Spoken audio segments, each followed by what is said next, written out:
Welcome to another episode of Football Gawds. We'll be reviewing Matchday 9 of the EPL. And today I'm with Nkulego and Ntogozo, who are how can I call them? My guests. Actually, it's fine. We'll call them as guests. How are you, gentlemen? All right, how's it? I'm good. Today is my podcast. Clearly. Anyway, gentlemen, without spending too much time, let's move on to the Liverpool versus Brighton game, Okay. which was a very exciting game. I mean, 3-3. Brighton is To hot. get it. No. To get 3 goals at Anfield is just hard. Let's start there. And for 3 goals to come from one person, that's even harder. Brighton I are a think the last well-coached team. person, I Brighton think is the fun. last person who scored 3 goals at Anfield, if I'm not mistaken, sorry for going back to Arsenal, it was Asherman. He actually scored 4. Yeah, he scored 4. That was the last person who scored 3 and above goals at Anfield. Oh, wow. No, Crazy. like Brighton are a well-coached team. To be honest, like if you build a system, like anyone can coach in that team, and they've definitely been buying for it. They lost good players, but if you can see the cracks is that they've always had a system. I'm not surprised. With Liverpool now, we did argue, right? Or we did mention that it's proving now it's Klopp's time to prove if he's actually a progressive coach, because clearly he doesn't have the players that can press as much as he had in the past. Mane, who used to start the press, no one presses like Mane anymore. So you need to have, there's now ball playing footballers in Thiago. You have your Darwin Nunes. It's definitely a different style of play. And now we can see how Van Dijk was the only defender in that back four, really, because everyone else is just reliant on the front, attackers winning the ball. The others are now Don't Trent. disrespect Matip.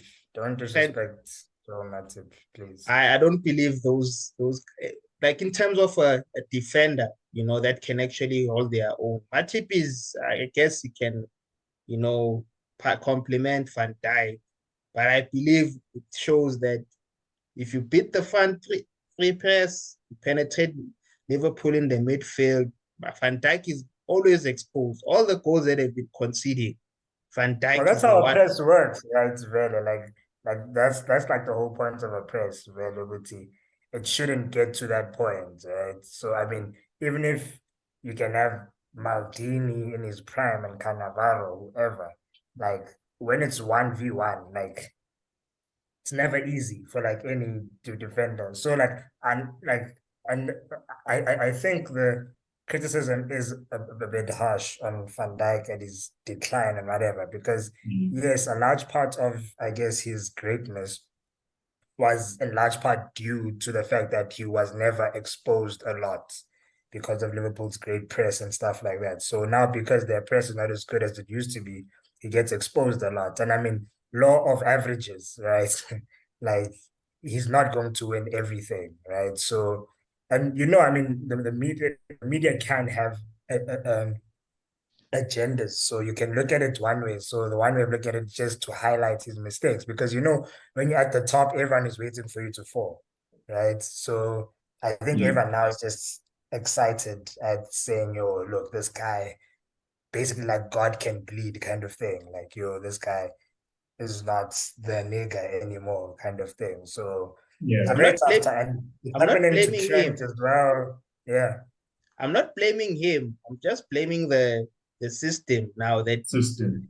it's not him necessarily. I'm just saying that because of the system, he's now getting more exposed as a defender now, and Klopp's system is not benefiting him, because Van Dijk, if you would realize, he was also a front foot defender that was always, playing at the front foot, joining attack, because he knew that, he'd never need to do a lot of defending now. So now that Yeah. space being created between midfield and defense now. You don't have a Mane that has to, come back and win back the ball. You have your Diaz and Salah always in front on the press. They don't track back a lot.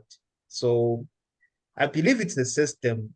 If they would get another, strong midfield, maybe he can get back that form. But him and Trent, they just overexposed this season.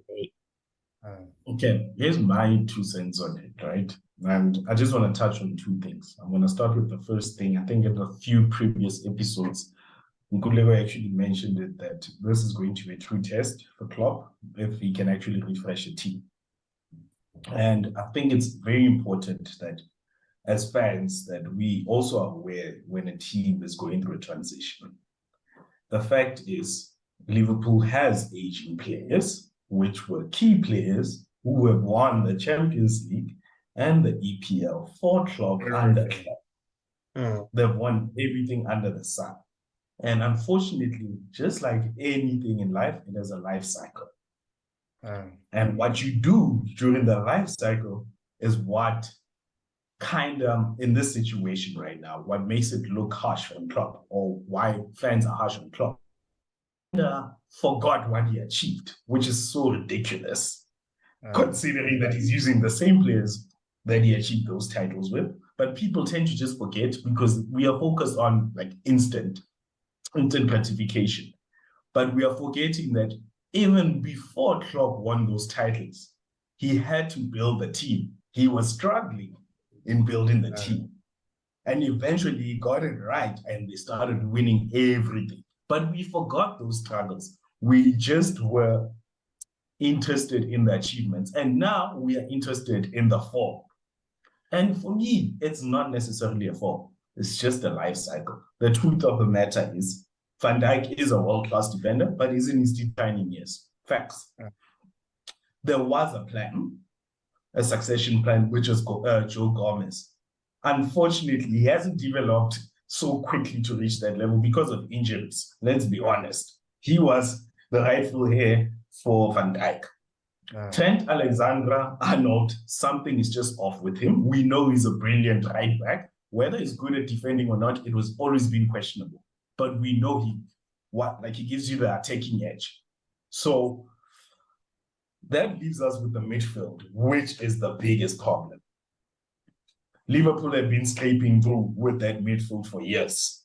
They won the titles with that not so great midfield, let's be honest. And this year it has caught up with them. And they've tried to get a plug and play in Arthur. And Arthur is a different topic. Did they ever replace Van Alden, really? No. Yeah. They've never actually, eh? No, never. They've never. But they also have young players in that position who are obviously inexperienced. And unfortunately, where Liverpool is now is not where Liverpool was 10 years ago. 10 years ago, as a coach for Liverpool, you could play youngsters and lose. It will be fine. They'll say you're developing the team. We know where we're going. Right now, Liverpool are basically on par with Man City. You're a top team, so you're expected to win every game. So, unfortunately, we'll get slack for that. And then we have the whole situation of the front line, where everyone underestimated Sadio Mane's influence on the team, on and off the ball. I think a lot of people are so focused on stats and they forget that football is beyond stats. Yeah. And that man gave you football, not stats. He gave you football. He made the entire team tick. And people undermined it because, one, he's African, let's be honest. Number two, he is not the most flamboyant person. Yeah. He's such an introvert, very religious, looks after his things, very private. And one last thing, Liverpool made a decision. And this is where we need to be just honest with things, right? And Liverpool also need to be honest with themselves. There were 2 contract renewals that were on the table. They had to renew Sadio Mane's contract. They had to renew Mo Salah's contract. Guess what? They looked at the numbers.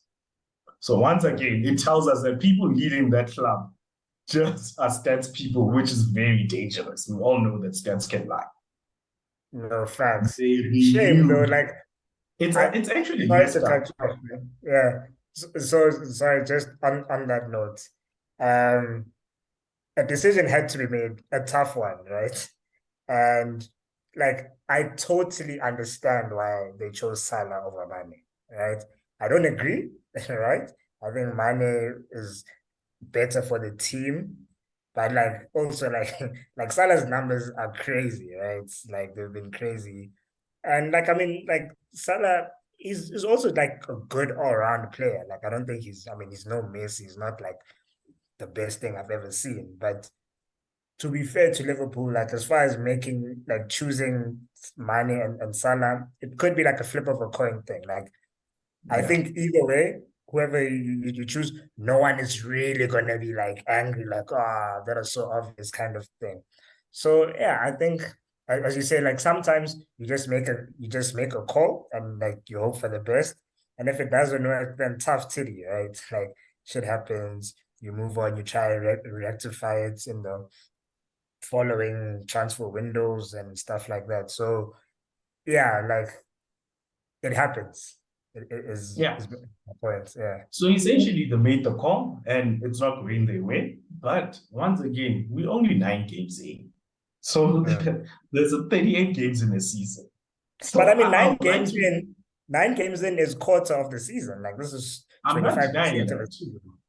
but as it stands, it seems like yes, they made the wrong decision. But I would like to judge it after 38 games. I think let's actually revisit this topic after 38 games. However, they did invest money in a new number 9. Liverpool has never played with a traditional number 9. So this tells us the tactics had to change. And probably Klopp thought it would be an easy transition for other players. And unfortunately, they all struggled. They can't accommodate Nunes. That's a fact. I mean, let's just use the example of Erling Haaland. We all know that Pep Guardiola does not like traditional number 9s, but he had to change his strategy for this man and also informed his team around him, well, guys, we're going to play to his best. Like, we need to beat him. But to that And Liverpool, to that point, okay, yeah, go ahead. I actually think Haaland is adapting to the system. If you can listen to the comment that KDB made, he was like, they were like, oh, you guys have to adapt to having like a reference point, like a number 9. It was, as much as he's a good player, he must adjust to our system. And you must notice that, like, Haaland, I don't know how many runs that he makes into the box that he has to track back, like every single match. Of the chances that he scores, it's like after, I don't know, 10 runs that is made, in a short space of time. So they definitely, what I've noticed with Haaland, he's now more of a, if they can't now build intricate passes to the ball, he's an outlet of like a direct pass. Like KDB has a direct pass into the box. Everyone has a direct pass. That's what a number 9 is, It's just like runs into a space, you run around it. But like their build-up plays, so it's still the same. The only thing that they are adapting more is that they have a direct pass into the box now. But here's the thing. Here's the thing in good level. They have a direct, Haaland is a direct pass from how many people? How many people in that Man City are ball players? Basically, that entire squad behind the striker is a ball player. They're all technically gifted. Liverpool just doesn't have those players. They literally have Thiago, who is always injured. So guess what? As Nunes, you are always going to be struggling for supply. You are always going to struggle unless the midfield changes. That's because true. They are wingers as well. Agreed wingers. The wingers they have right now. Mane used to be a creator. Salah is not a creator. Let's be honest. He's chasing his numbers. Jota, he's just trying to score goals. He has no time to be. Luis Diaz tries. That guy doesn't even pass Ronaldo. Who's Nunes? He doesn't even pass Ronaldo in Portugal. You think he's gonna pass you? Exactly. So Klopp is no idiot. He can see it all. He knows what he has to do. And unfortunately, maybe it won't happen this season. Maybe it will happen next season. But however, I'd like to see it, what happens at the end of the season. But